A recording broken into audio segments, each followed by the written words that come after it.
Olá pessoal de redes neurais, vamos dar continuidade então na disciplina agora de maneira online, né, de maneira à distância.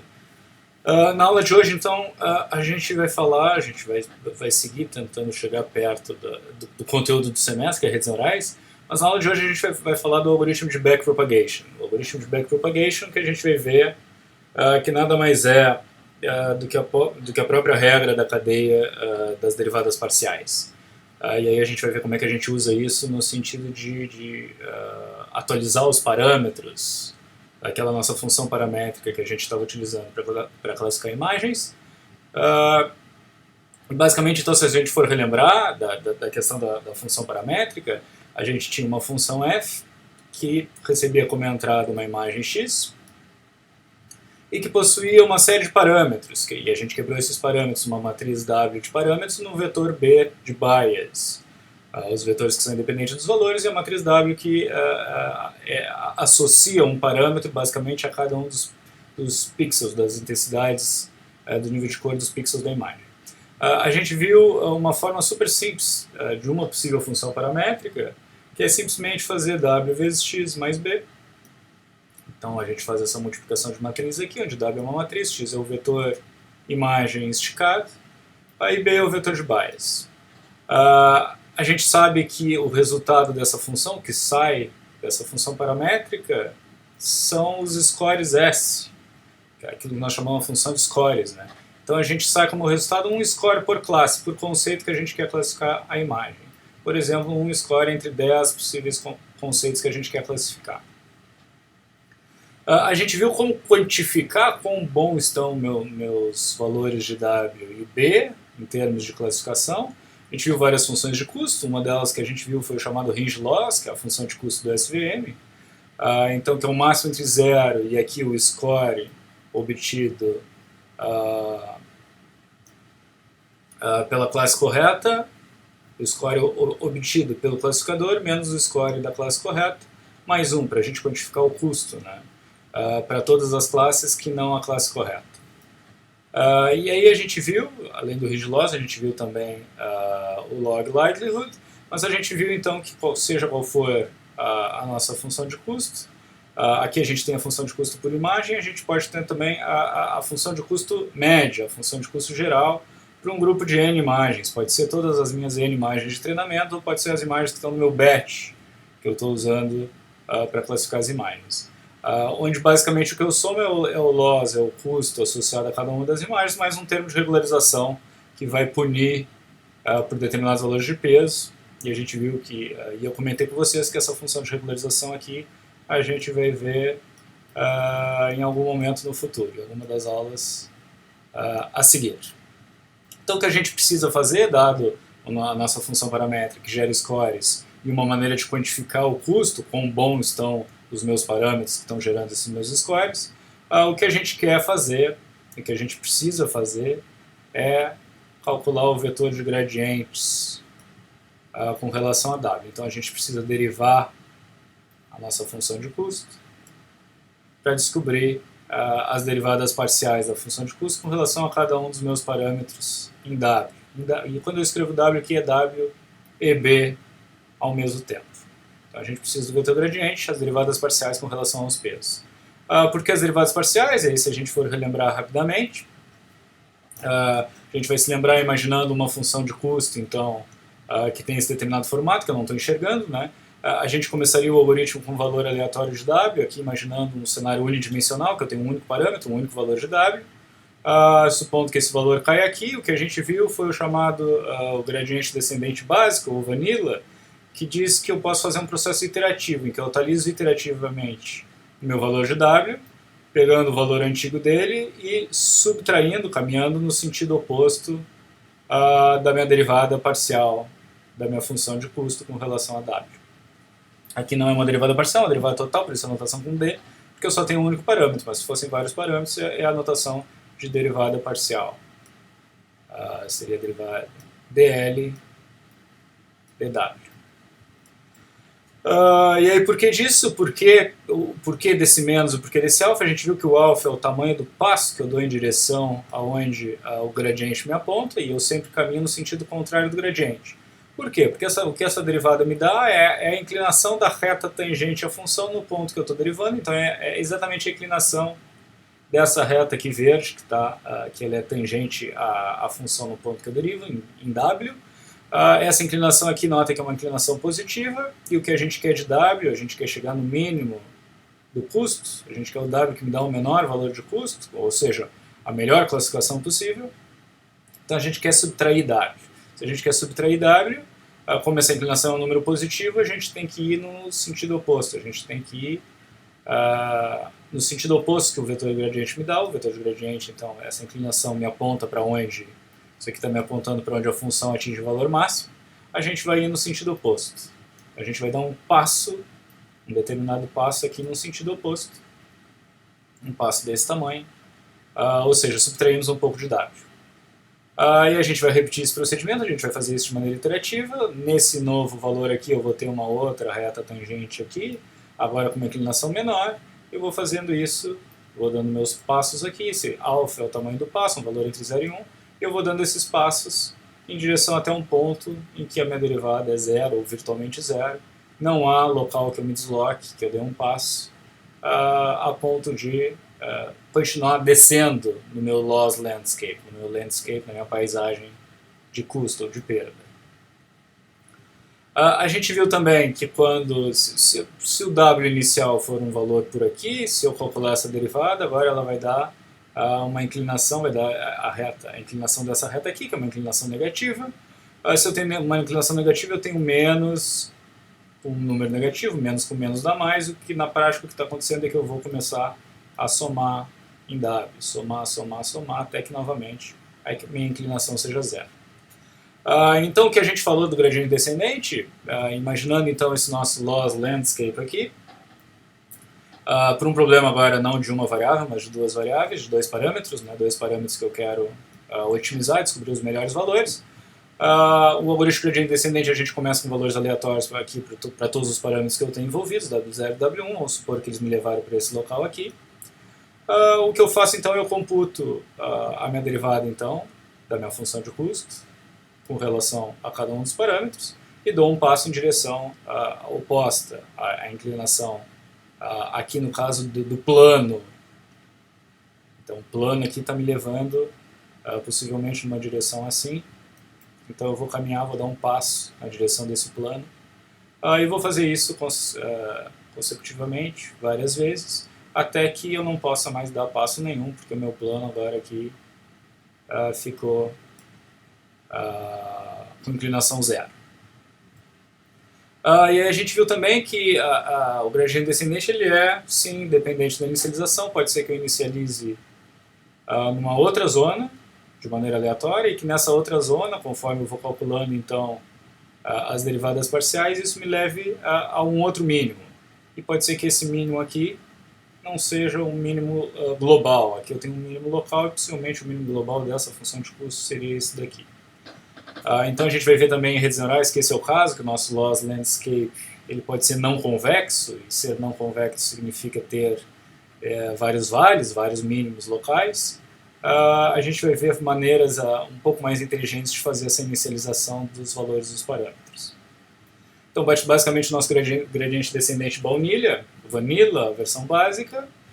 Eu sempre calculo os gradientes, então com base na minha função de custo, com base nos meus dados, ou no meu subconjunto dos dados, e os meus pesos ou parâmetros que eu tenho no momento.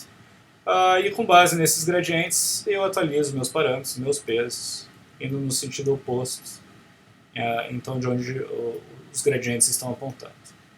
Aqui o tamanho do passo, aqui o meu alfa, a chamada taxa de aprendizado.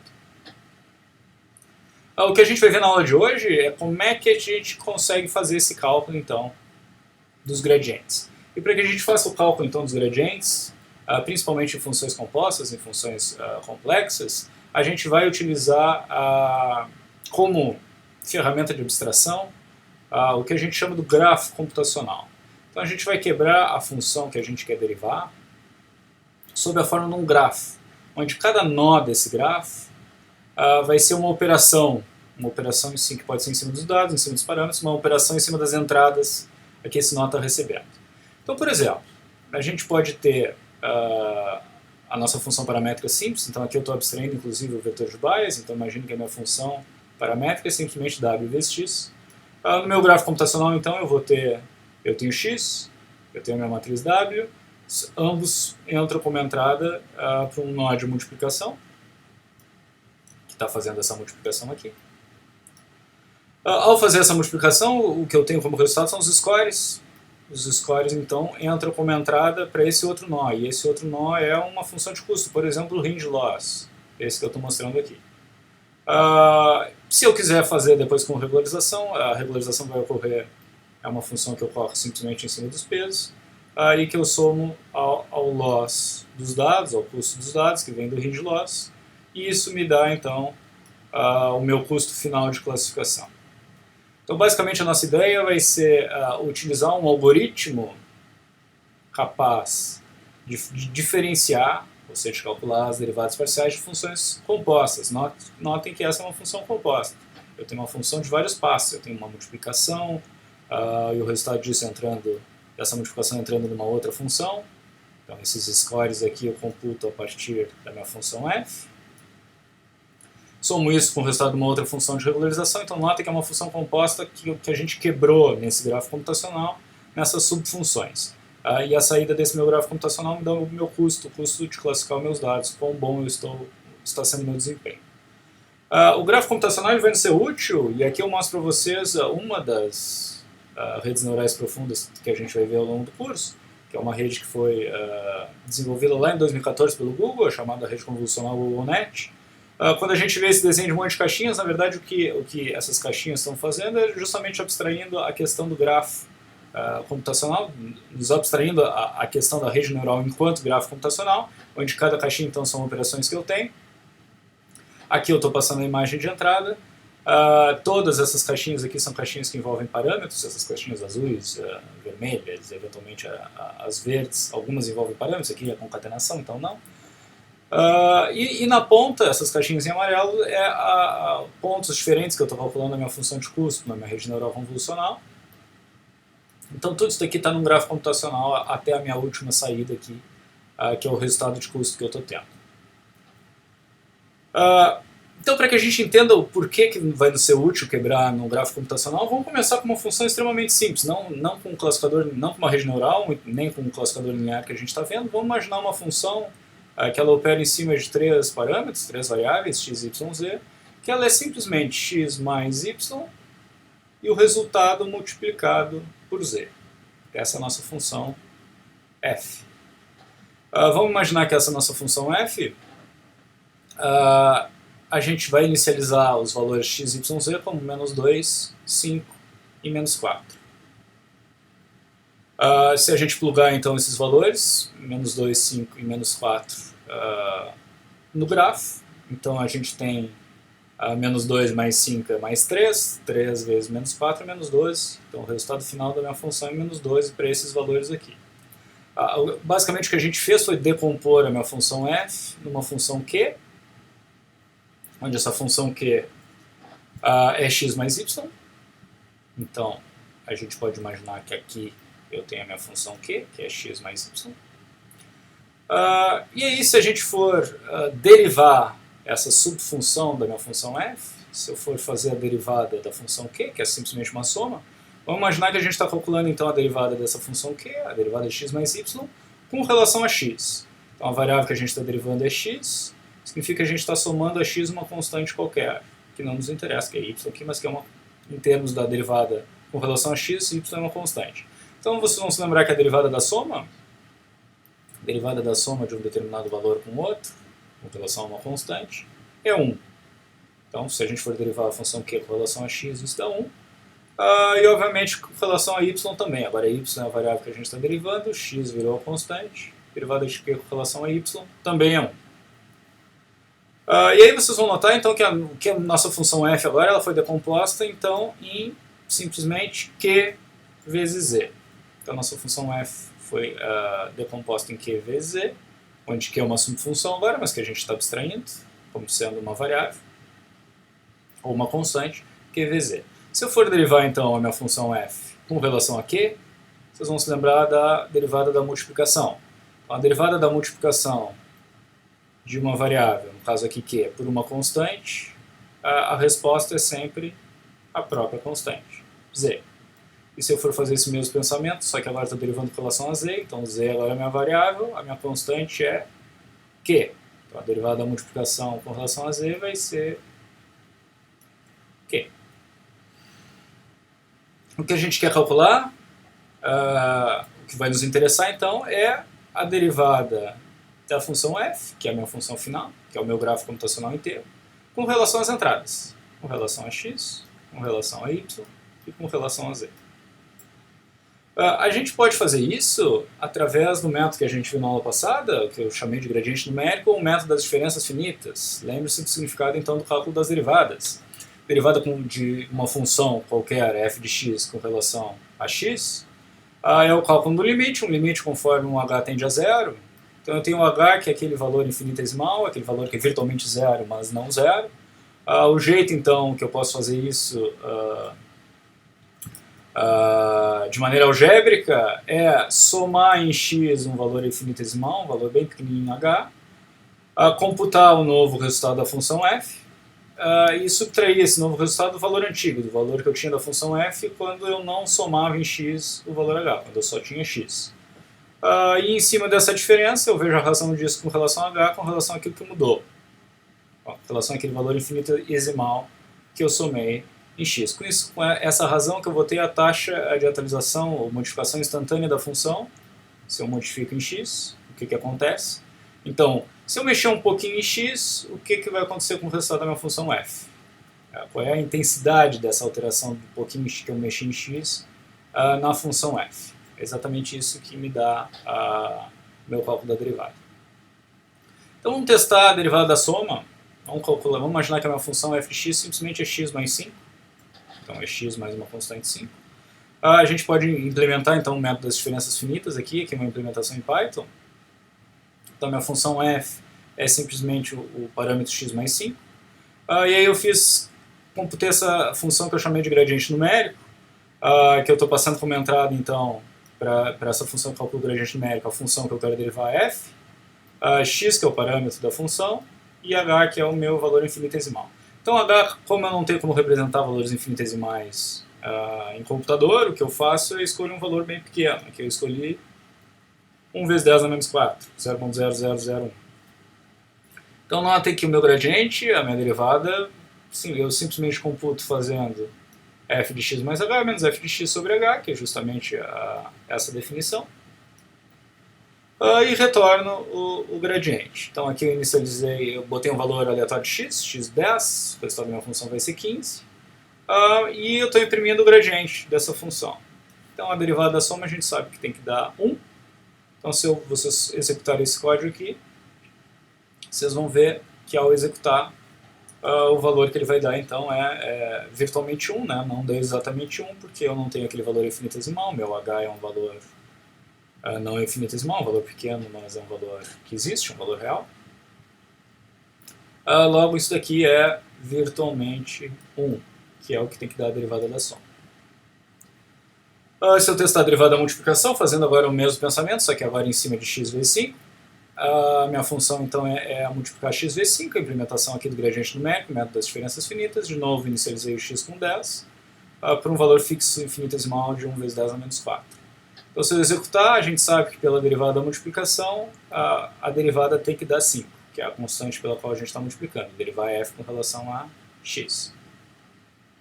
Então se a gente executar, esse que é o que a gente conseguiu, deu 5, né? Isso daqui, apenas o erro de aproximação, isso daqui que é virtualmente 5, o nosso valor infinitesimal de h, 1 vezes 10 a menos 4. E só para mostrar para vocês que a derivada da exponencial natural da função e na x, número de Euler, né, é o próprio e na x. Então e na x é uma função especial cuja derivada é a própria função. Eu passei o valor 3, então e elevado na 3, e o que eu vou imprimir para vocês é o valor de e elevado na 3 e o gradiente de e na 3, que é o próprio e na 3. Então se eu analisar o resultado, vocês vão ver que e então na 3 é 20.085 e assim por diante, e que a derivada é a mesma coisa aqui, apenas de novo com a questão do arredondamento. Então, esses valores são o mesmo. Se eu for usar esse meu mesmo método das diferenças finitas para computar então as derivadas parciais dessa minha função f de x, y, z, que é x mais y vezes z, vou fazer a mesma implementação, então começando derivando a função com relação a x. Se eu for derivar a função com relação a x, está aqui a minha função, x mais y vezes z. Vou começar derivando a função a x, significa que o h eu só vou somar em x, não somo em y, não somo em z. Então aqui os meus valores iniciais, menos 2, 5 e menos 4. Por um valor fixo infinitesimal de 1 vezes 10 a menos 4. O resultado disso vai dar menos 4. E a gente já vai ver depois exatamente o porquê, utilizando o algoritmo de backpropagation. Se eu derivar agora com relação a y, então notem que o que mudou agora é que eu somo um valor infinitesimal só com relação a y. O resultado da derivada também deu menos 4. Isso daqui é só o erro de aproximação, é menos 4 também. E finalmente, se eu derivar com relação a z, então notem que o valor infinitesimal agora eu só somo em z. O que eu tenho é 3. Então a derivada da função f com relação a z é 3. O problema de usar o método das diferenças finitas, que é o que eu estou chamando aqui de gradiente numérico, é que ele é um método lento. Primeiro problema, ele é um método lento. Então notem que para calcular a derivada de cada um dos parâmetros, eu preciso rodar todo o grafo, eu preciso executar toda a função. Eu preciso executar a função sem mexer nos parâmetros e depois mexendo em cada um dos parâmetros que eu estou derivando, somando aquele valor infinitesimal. Por isso, lento.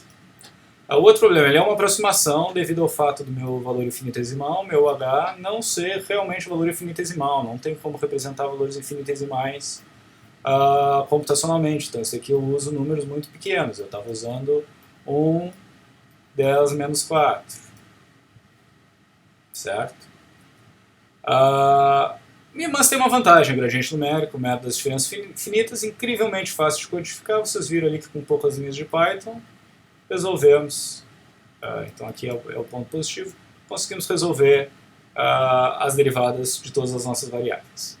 Lento e apenas uma aproximação, mas super fácil de codificar.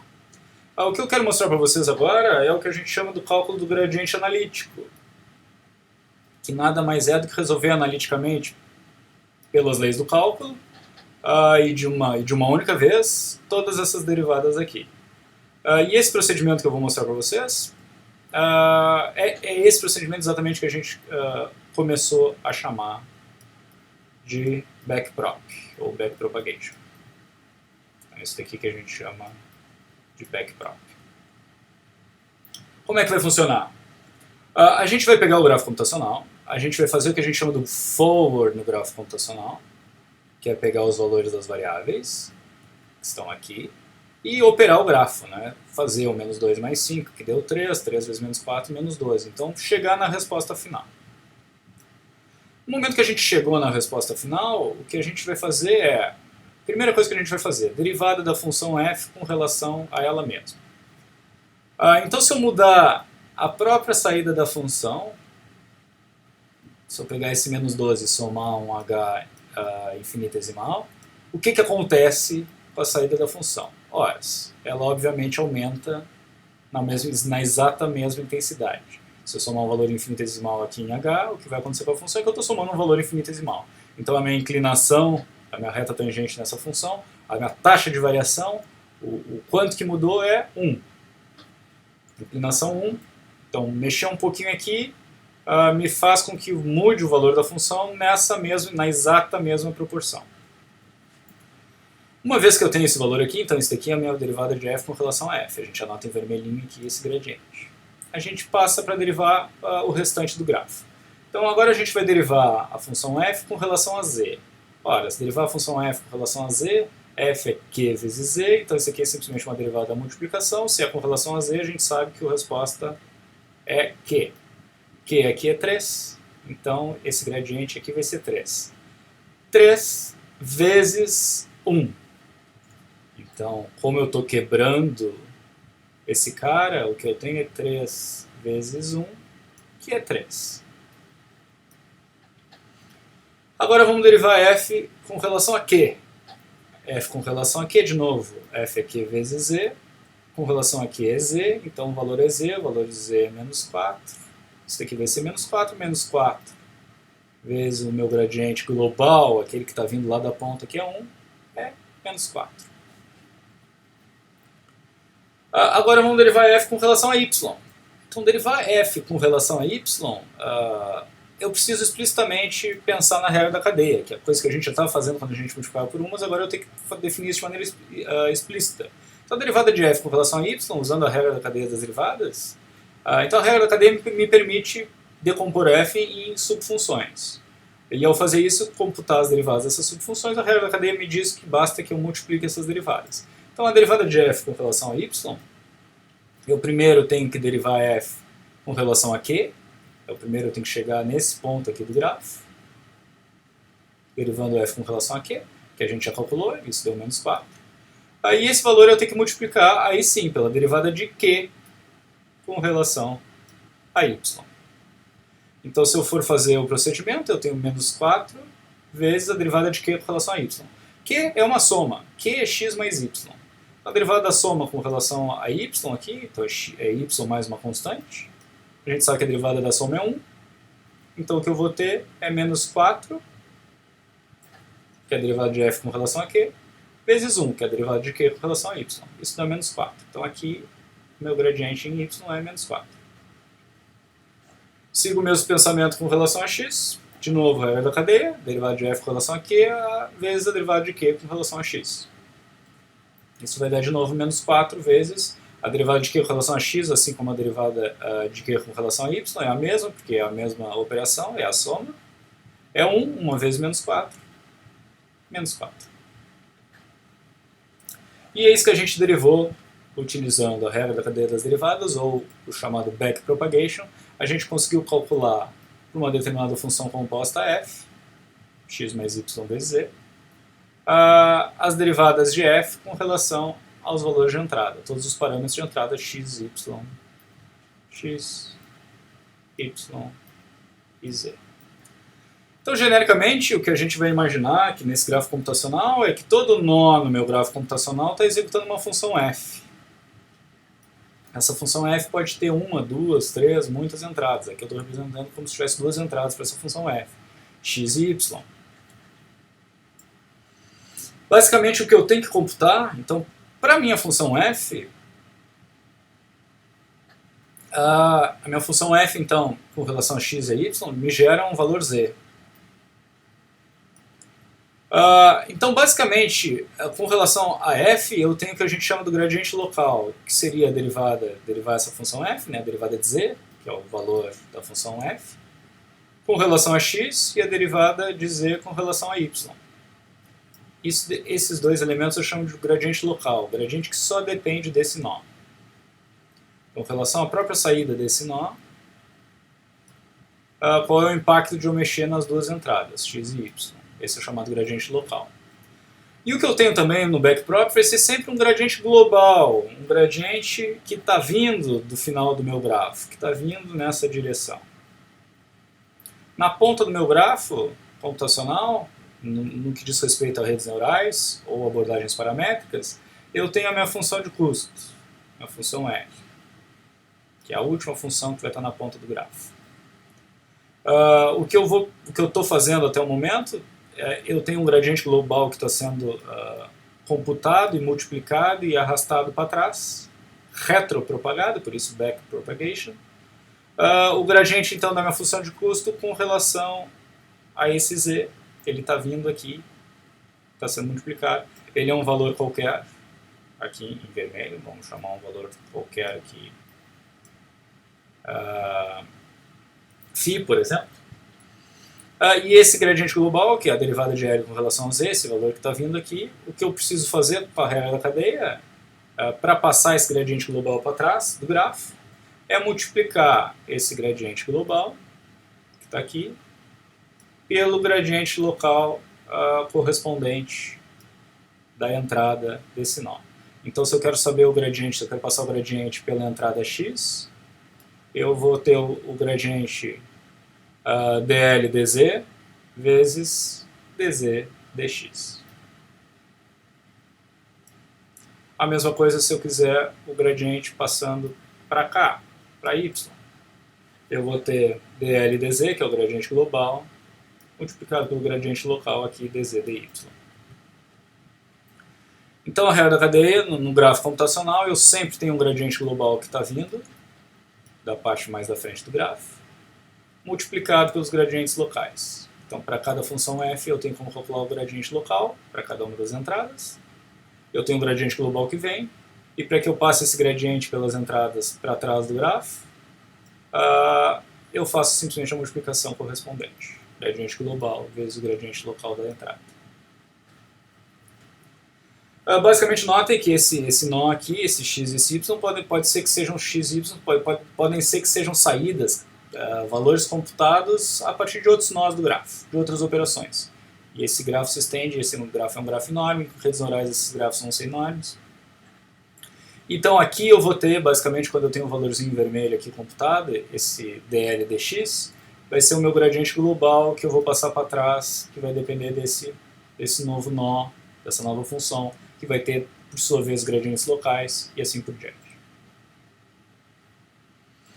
Vamos fazer um novo teste do backpropagation, agora derivando uma função que a gente chama da função sigmoidal, a função sigmoide ou sigma de A. Então a função sigmoidal, que é uma função famosa em redes neurais, é a função 1 sobre 1 mais z na menos A, onde A então é o parâmetro que a gente passa para a função sigmoidal. Então a função sigmoidal ela tem essa cara, ela é uma função não linear, que para valores do parâmetro de entrada dela muito negativos, ela tende a zero, ainda que nunca seja zero. Para valores muito altos, valores muito positivos, muito altos no campo positivo, ela tende a 1, embora ela nunca seja exatamente 1. Ela assintoticamente tende a 1 e tende a 0 conforme os valores. E para o valor de A exatamente 0, a função sigmoidal dá o valor 0,5. Então ela tem essa cara aqui, essa função não linear, que geralmente a gente utiliza para achatar valores que estão no intervalo menos negativo infinito e positivo infinito, por um intervalo 0, 1. Na verdade, na prática, esse intervalo é um intervalo aberto, pois ela nunca é 0 e nunca é 1. Mas computacionalmente a gente relaxa essas restrições. Então, por exemplo, eu posso ter uma função em que eu dou como entrada já w vezes x.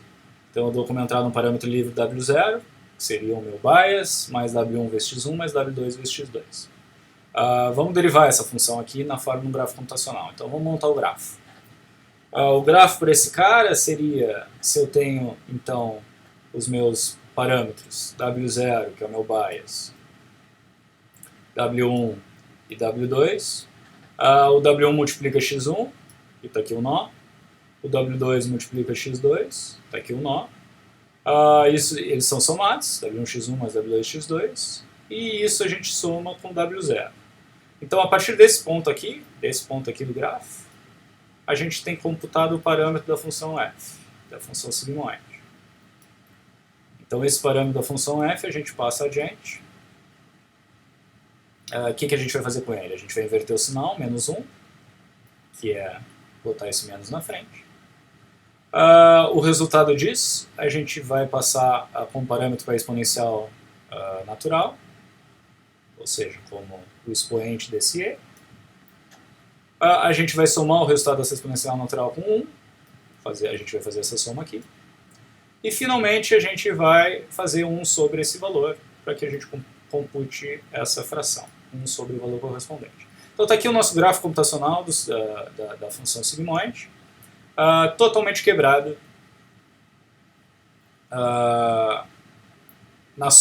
em cada uma das subfunções básicas, para que a gente tenha só multiplicações, somas, uma divisão e uma exponencial natural. Então, somas, multiplicações por constante, exponencial natural, soma por constante, divisão por constante. Basicamente, então, imaginem que a gente tem esses valores no grafo.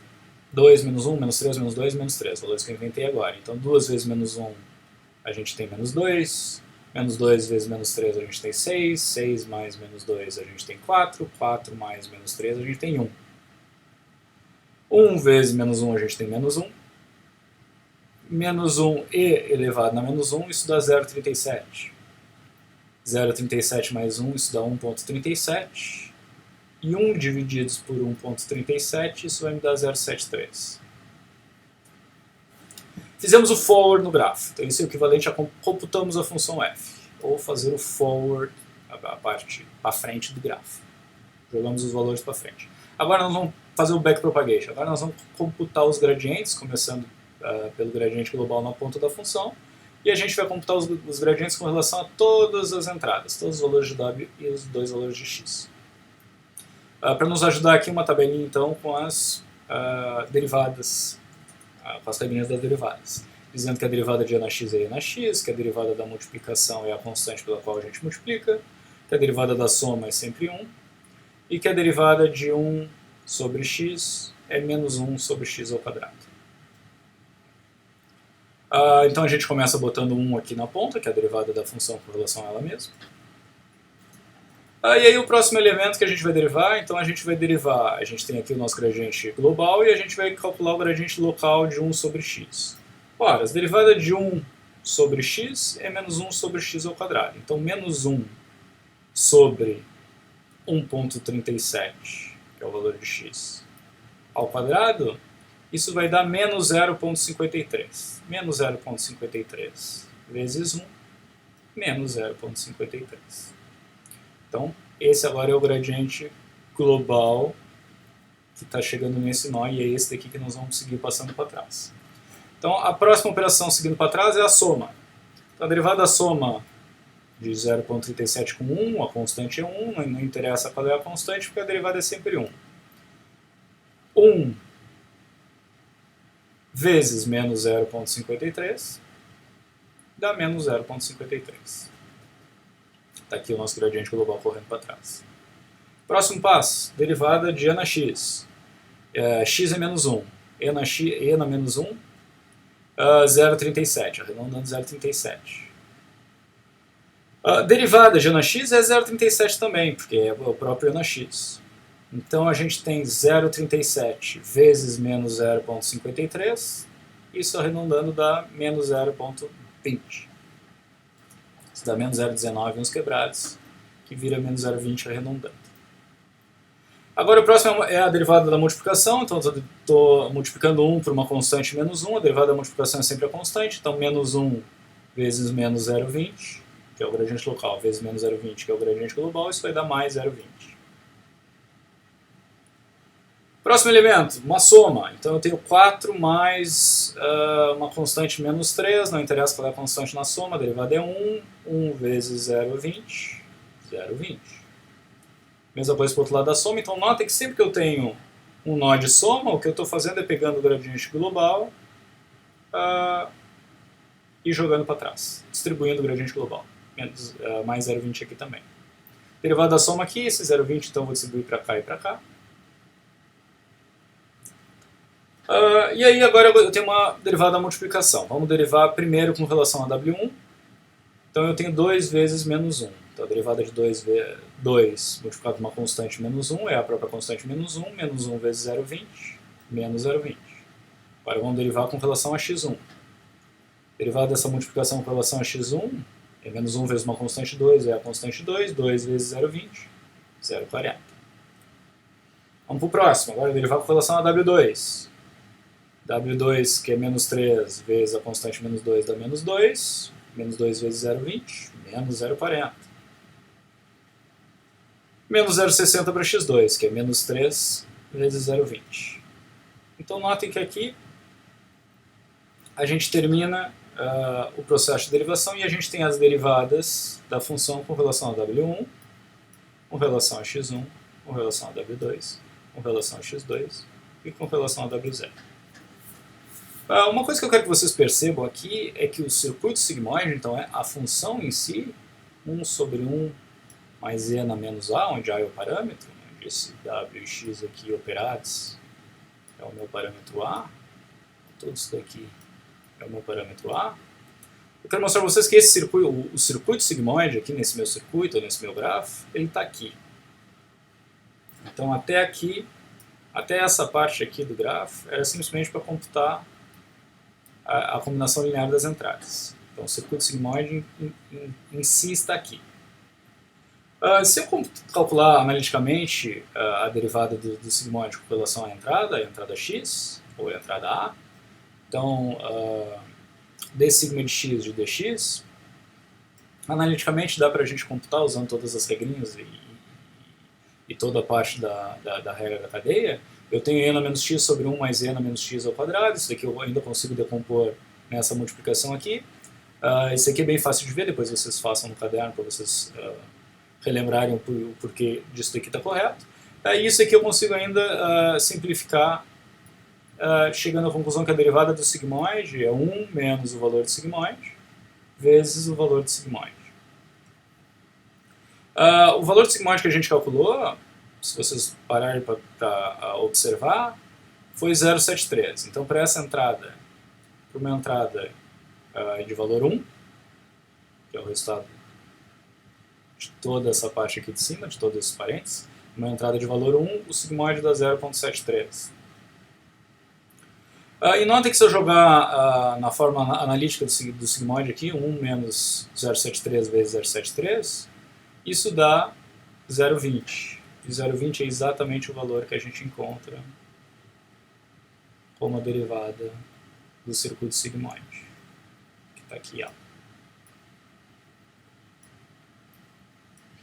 Então notem que a granularidade do meu circuito, do meu grafo, eu posso colapsar toda essa parte aqui e chamar tudo isso daqui apenas do nó sigmoidal. Em que eu sei que dado uma entrada qualquer, que a saída é 1 sobre 1 mais e na menos a entrada, isso aqui é x, e aqui é 1 sobre 1 mais e na menos x. E eu sei também que a derivada disso daqui é sempre 1 menos sigma x, tudo isso vezes sigma x. Que é justamente essa fórmula aqui. Então isso para vocês entenderem que os diferentes níveis de granularidade que a gente pode fazer no grafo. A gente não precisa ir até a função mais básica se a gente já tiver a maneira como computar tanto a parte do forward do grafo, do nó. Então o forward desse nó é dado por essa fórmula, e o backward desse nó é dado por essa função aqui. Obviamente essa função aqui me dá o gradiente local que eu multiplico com o gradiente global que estava vindo. Como a ponta não tem outro gradiente global, a função que a gente está derivando é só o sigmoide, a gente multiplicou por 1. Alguns padrões, então, só para vocês notem na retropropagação dos gradientes. Então, fazendo forward rapidinho desse grafo, 3 vezes menos 4 é menos 12 mais o maior valor entre 2 e menos 1 é 2, menos 12 mais 2 é menos 10, menos 10 vezes 2 é menos 20. Se eu for derivar, eu começo aqui com 1 na ponta. A derivada da multiplicação, então a derivada desse valor, que é x pela multiplicação, pela constante que é 2, é 2, 1 vezes 2 é 2. A gente sabe que a soma distribui esse gradiente, então esse 2 vai ir aqui para cima e aqui para baixo.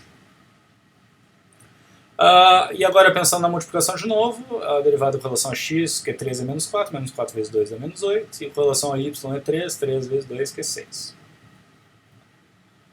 Com relação à função máximo, a função máximo ela é uma função bem simples de derivar. Então notem que a função máximo, notem que o resultado da função aqui na ponta só vai depender do valor que foi o valor máximo da função máxima. O valor que foi o valor máximo foi 2. Então eu posso mexer arbitrariamente nesse menos 1 aqui, somando valores infinitesimais, obviamente, sem que ele passe de 2.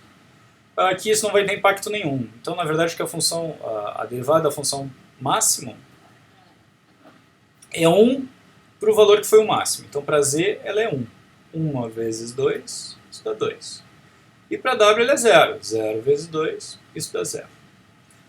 Então com esse exemplo simples a gente vê alguns padrões. A gente vê o padrão do nó da soma, que a gente já tinha visto, que é distribuir o gradiente, que é pegar o gradiente global e só jogar para trás, é isso que faz, porque o nó da soma é sempre a derivada é 1, qualquer coisa multiplicado por 1 é qualquer coisa, então a gente só está jogando o gradiente para trás. O nó da função max, ele funciona com o que a gente chama de roteador de gradiente. A função max a gente vai usar bastante numa das funções das redes neurais, uma das funções de ativação, que a gente chama ReLU. Mas o que ele faz é rotear gradiente. Então esse aqui é um circuito em que o valor que passa adiante desse circuito, dos dois valores que chegam, é só o valor que é máximo, que é o maior dos dois. Então o que significa na prática é que o gradiente só vai passar para trás naquele valor para o qual o circuito estava aberto. Ele não passa para trás nessa outra ponta do circuito. Então ele funciona como roteador de gradiente. Uma coisa importante da gente falar também, que segundo a regra da cadeia das derivadas, se acontecer um cenário como esse, em que para um determinado nó, então no caminho da retropropagação dos gradientes, eu tenho gradientes vindos de múltiplos nós, porque esse nó aqui propagou valores adiante para múltiplos nós, o que eu faço aqui, eu vou ter um valor A de gradiente, aqui eu vou ter um valor B, o valor do gradiente global que chega nesse nó aqui é A mais B. Então a gente soma os gradientes globais que chegam unidos na ponta para um mesmo nó. Isso graças à regra da cadeia das derivadas. Vamos assumir agora rapidamente que XYZ aqui, nesses casos, não são mais escalares, mas são vetores, que é muito que vai acontecer quando a gente tem redes neurais. Se esse for o caso, essas derivadas aqui, que antes eram escalares, não são agora mais escalares. Essas derivadas dz dy, dz dx, é o que a gente chama de matriz jacobiana. A matriz jacobiana significa a derivada de cada elemento de z, porque agora z é um vetor com vários elementos, com relação a cada elemento de y. Então eu tenho uma matriz aqui de z e de y, os equivalentes em y. Então vamos imaginar que a nossa função é o que a gente chama da função ReLU, mas aqui a nossa função é f de x, então ela é o máximo entre 0 e o valor que eu tenho em x. Mas vamos imaginar agora que x é um vetor com 4.096 posições, ou 4.096 dimensões, ou componentes. E que essa função f de x ela é aplicada elemento a elemento. Então, nesse vetor que eu tenho 4.096 posições, basicamente, então, primeira posição, segunda, terceira, até que eu chegue lá na 4.096. Ela é uma função que ela ocorre elemento a elemento, ela é elementuais. Então, o valor que ela dá, isso daqui é a função f de x sendo aplicada sobre x, o valor que ela me dá, que é z, é um vetor também de 4.096 posições. Se o primeiro valor, se ele é zero ou positivo, ele se mantém. Se o segundo valor, se ele é negativo, ele vira zero. Vamos supor que o terceiro é negativo vira zero, porque a função é um max entre zero e o próprio valor. E alguns vão se manter, e assim por diante, para os 4.096 valores. Então, quando eu for calcular dl dx, eu tenho dl dz, o gradiente global que vem, multiplicado por dz dx, pela matriz jacobiana. A matriz dada pelo meu gradiente local, dz dx. Qual é o tamanho? É uma pergunta que a gente faz em sala de aula. Né? Quais são as dimensões da matriz jacobiana? Vocês podem parar para pensar um pouquinho, inclusive para usar esses slides se vocês quiserem responder. Mas nesse caso, como a gente está derivando cada um dos valores de z com relação a cada um dos valores de x, a minha matriz jacobiana vai ser exatamente uma matriz que é 4.096 por 4.096. Então são os 4.096 valores de z com relação aos 4.096 valores de x. Como geralmente é quando a gente processa o grafo, então vamos imaginar no caso de imagens, a gente está classificando imagens. Geralmente a gente está processando um mini batch inteiro de imagens, então um subconjunto de imagens, por exemplo, 128 imagens ao mesmo tempo. Essas matrizes jacobianas, na verdade, como eu estou fazendo para 128, eu tenho que fazer 128 vezes 4.096.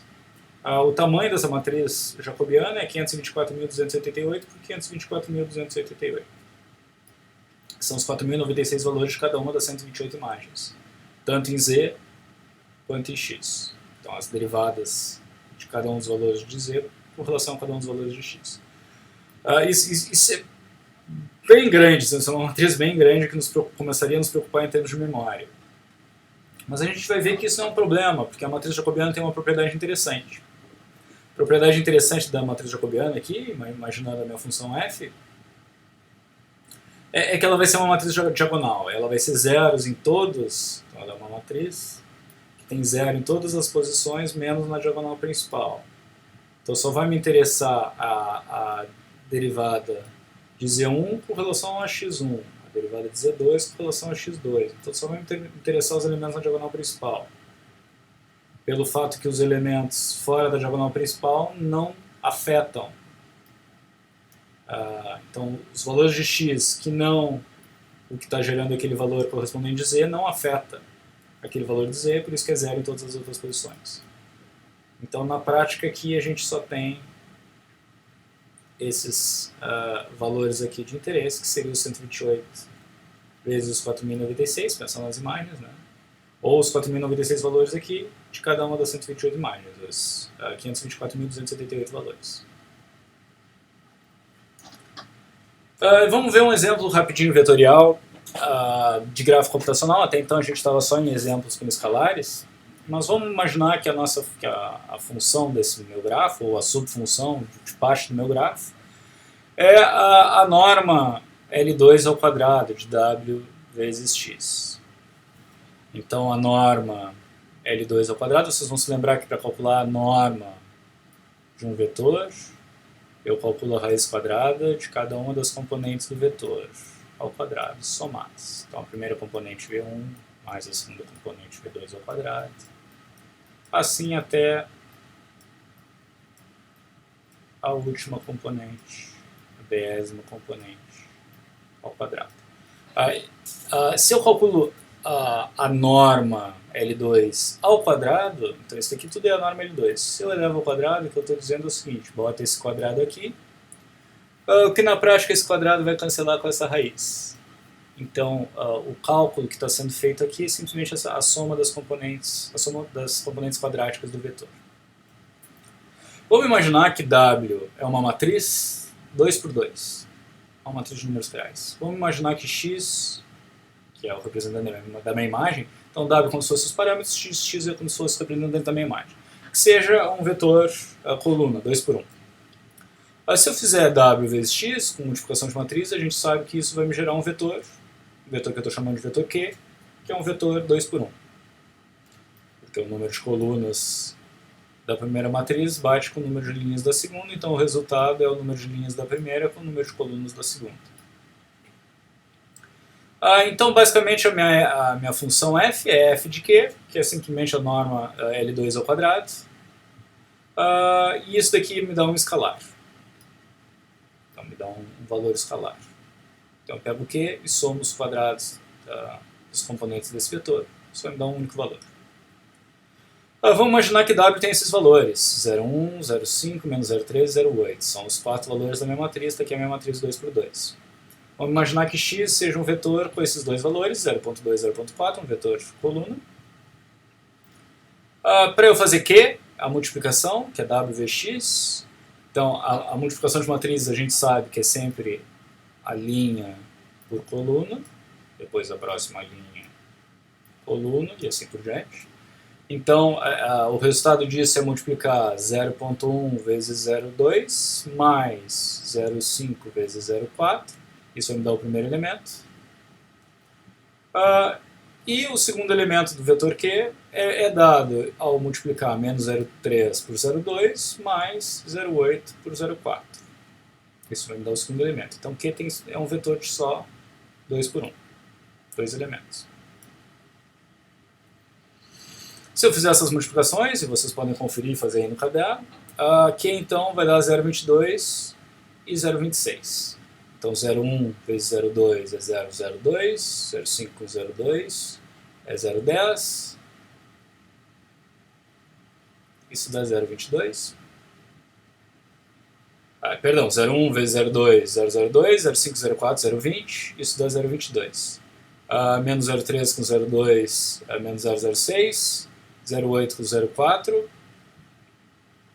32 menos 0,06, 0,26.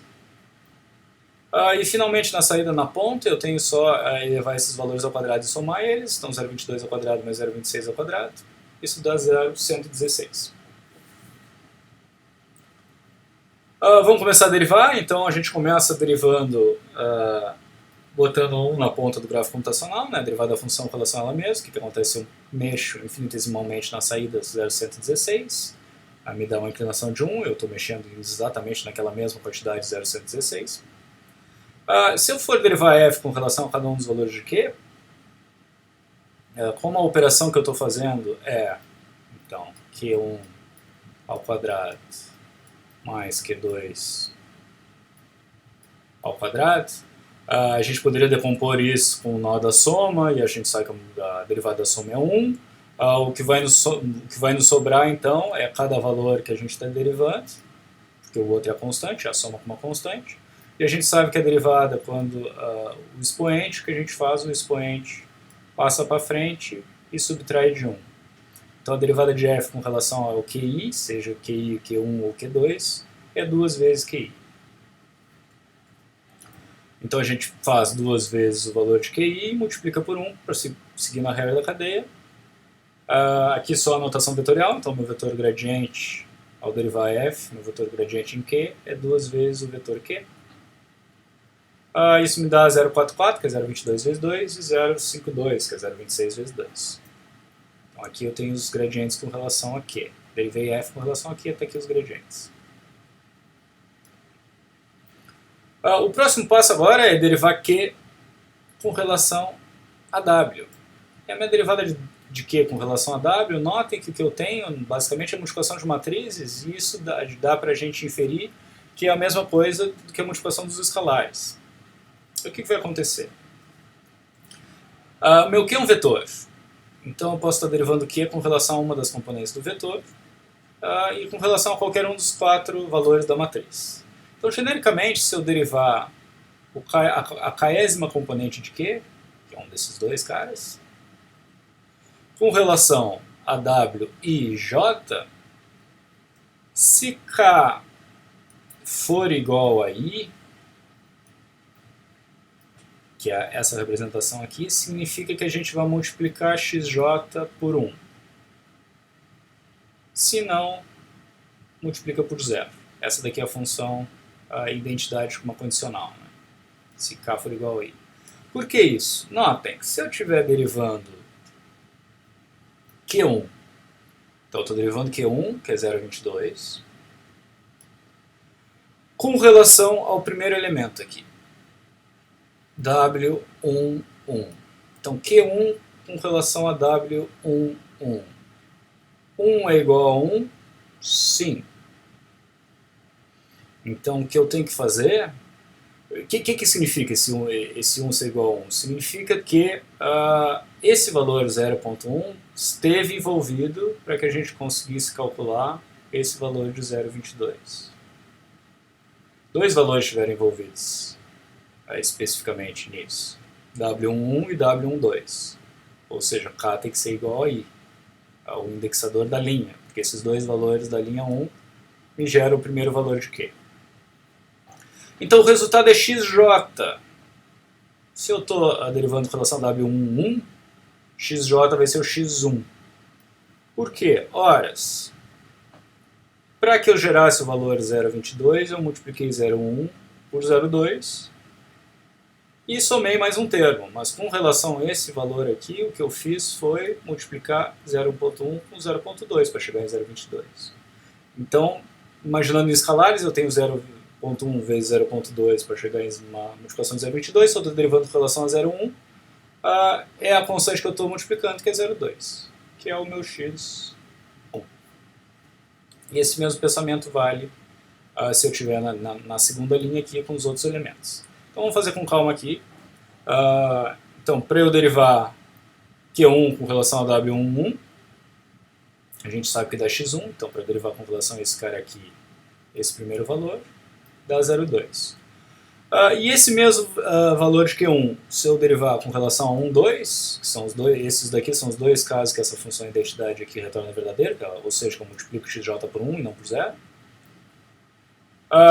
Então se eu derivar Q1 com relação a W1, 2, vai me dar x2, vai me dar esse 0,4 aqui. Então 0,2 para um, 0,4 para o outro. E aí os casos, quando eu for derivar Q2,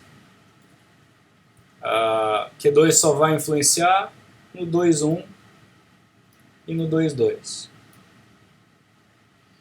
Gerando novamente x1 e x2. Porque eu multipliquei menos 0,3 pelo 0,2 para compor esse valor de 0,26. Porque eu multipliquei o 0,8 pelo 0,4 para compor esse mesmo valor de 0,26. Então eu tenho, genericamente, que derivando a função f com relação aos w's, wi e j, eu tenho um somatório em k de df dqk, dqk com dw e j.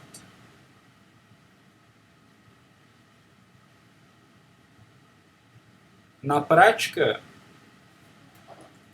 o que acontece é que df, dqk, eu sei que é simplesmente multiplicar duas vezes o qk, que foi da maneira que eu cheguei nesses valores. Então aqui está o gradiente global.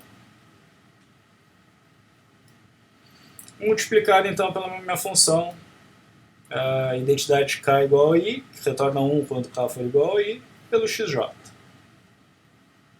E aí a gente sabe que essa função identidade aqui ela é uma condicional, e que na verdade eu não preciso somar por zeros, isso daqui a gente consegue reescrever simplesmente por duas vezes QI vezes XJ. Ou seja, a derivada de Q1 com relação a W1, 1, basta que eu pegue duas vezes Q1, que é 0,44, e multiplique pelo XJ, que de W1 é 0,2. Então 0,2 vezes 0,44, isso vai me dar 0,088.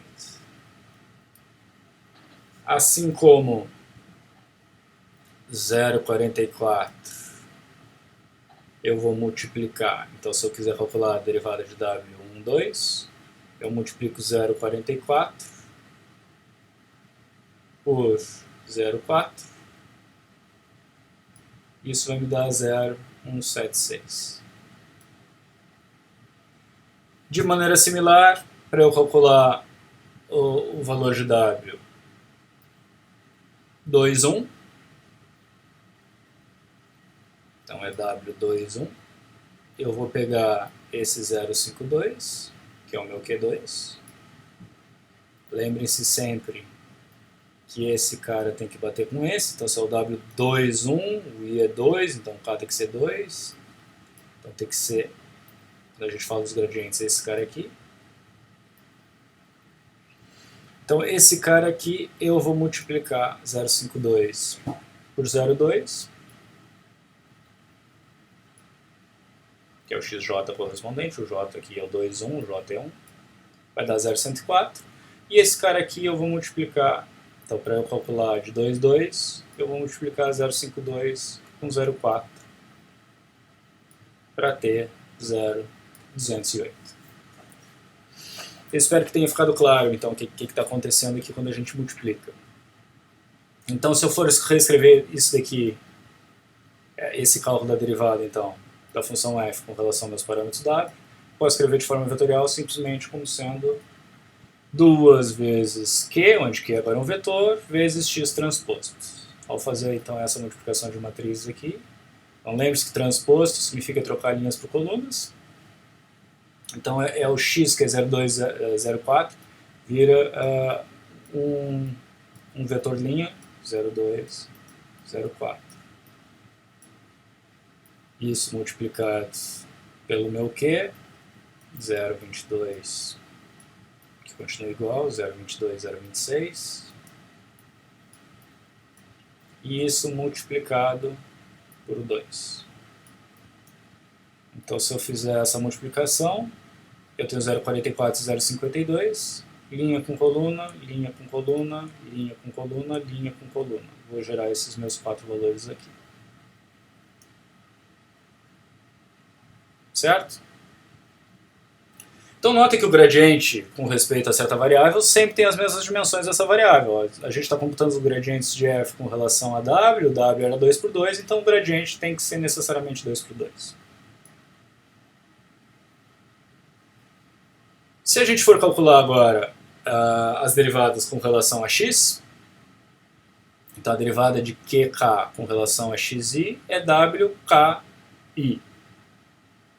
O que eu quero dizer com isso? Se eu estiver derivando, então, com relação a Q1, então, derivando Q1 com relação a W, com relação a X1, a esse cara aqui, então quem foram os caras que multiplicaram que esse valor aqui multiplicou para que eu chegasse nesse cara aqui. Então, basicamente, D de Q1 com relação a X1, então dQ1 dx1, é igual a W11, que é 0,1.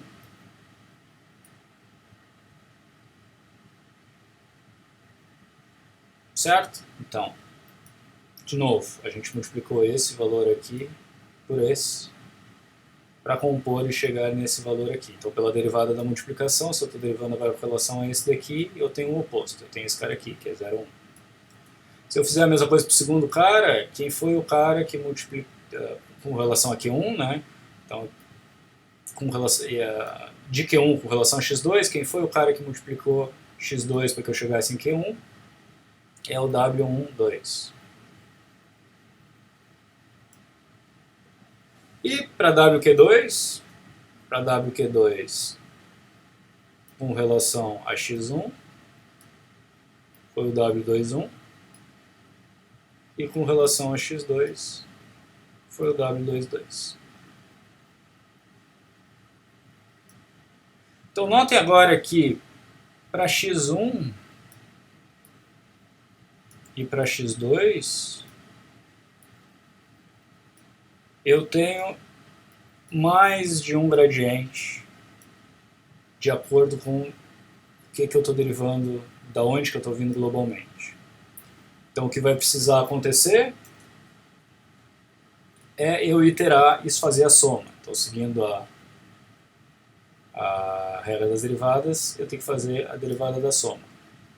O que eu estou variando aqui é k, no caso qk. Eu tenho duas vezes QK, WKI. Aqui eu tenho uma anotação no slide dizendo que eu vou resolver isso no quadro, então vamos resolver agora. Vamos fazer a primeira derivada da função com relação a x1. Então vamos derivar f primeiro com relação a x1. O que eu tenho então é duas vezes q de k, um k variando de 1 a 2, já que eu tenho dois elementos em k. E a gente sabe que duas vezes q de k está aqui. Então o que eu vou ter na prática, eu vou ter, para calcular então, df d de x1, eu vou ter duas vezes q de 1, eu vou ter 0,44, multiplicando WKI, meu k está em 1, se eu estou derivando e o meu i é 1, então eu estou derivando com relação, primeiro com relação ao primeiro elemento de Q, então eu tenho 0,44 vezes W11, que é 0,1,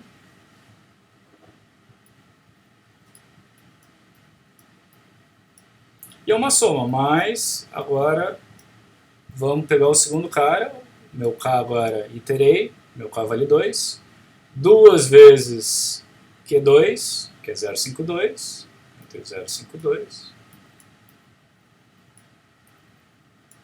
vezes W21, W21, menos 0,3.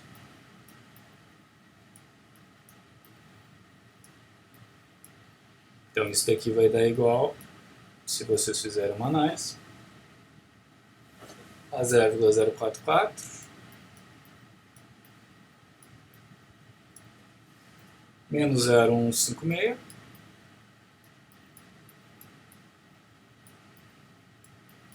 isso vai dar igual a menos 0,112.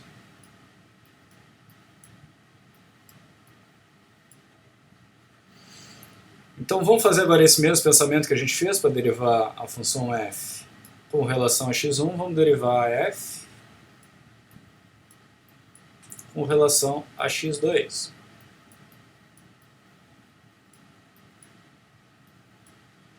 Então eu começo agora de Q1, o dobro de Q1, né, que é 0,44, eu vou ter 0,44 multiplicado por todos os elementos que foram responsáveis por gerar esse valor. Então, se eu tenho Q1 envolvido, estou derivando com relação agora a x2, eu vou ter 2 vezes Q1 vezes W2 vezes W1, 2. Então, W1205.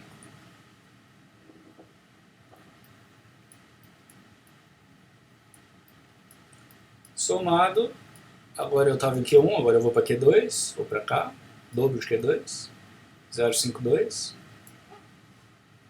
Então eu tenho 0,52 vezes, com relação a x2, né, quem é que multiplicou x2, agora vai ser W, meu K vale 2 agora, 2, 2.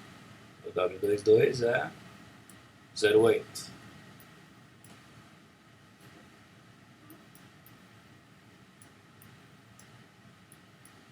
Isso aqui vai dar igual a 0,22 mais 0,416 e essa é a minha derivada de 0,636.